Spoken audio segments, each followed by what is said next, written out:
রাজ, আপনাকেও জানাচ্ছি ঈদ মোবারক। আমি এই মুহূর্তে রয়েছি সাভারের ফ্যান্টাসি কিংডমের যে ঠিক ওয়াটার কিংডমে। আজকে কিন্তু দ্বিতীয় দিন। সেই দ্বিতীয় দিনকে কেন্দ্র করে কিন্তু আমরা সাভারের বিভিন্ন বিনোদন কেন্দ্রগুলো ঘুরে দেখেছি।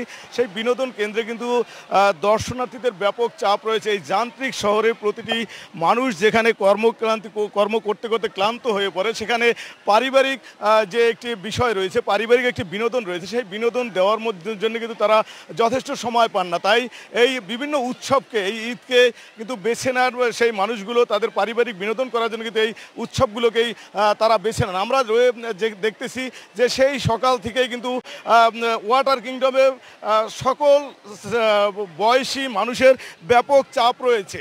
কিন্তু অন্যান্য বছরগুলোতে আমরা দেখি যে এই ওয়াটার কিংডমে কিন্তু সবচেয়ে মানুষের চাপ বেশি দেখা যায়, কিন্তু এবছর আমরা দেখেছি যে ওয়াটার কিংডমে ফ্যান্টাসি কিংডমের দিকে মানুষের চাপ বেশি রয়েছে।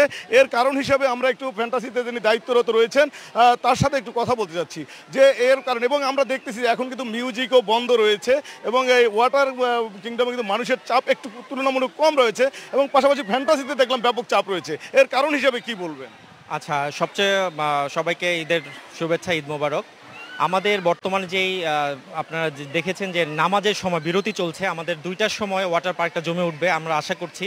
আমাদের ঈদের যেহেতু আজকে দ্বিতীয় দিন, আমাদের দর্শনার্থীরা পর্যায়ক্রমে ফ্যান্টাসি কিংডমের থেকে ওয়াটার কিংডমে আসতেছে, যার কারণে এই মুহূর্তে নামাজের বিরতি থাকার কারণে আমাদের ওয়েবটা বন্ধ আছে, মিউজিক বন্ধ আছে, ডিজে স্পেশাল যে ডিজে আমরা রেখেছি ডিজেটা বন্ধ আছে, যার কারণে নামাজের বিরতির পরপরই আমরা এটা আশা করছি যে এটার ক্রাউডটা বাড়বে। ধন্যবাদ।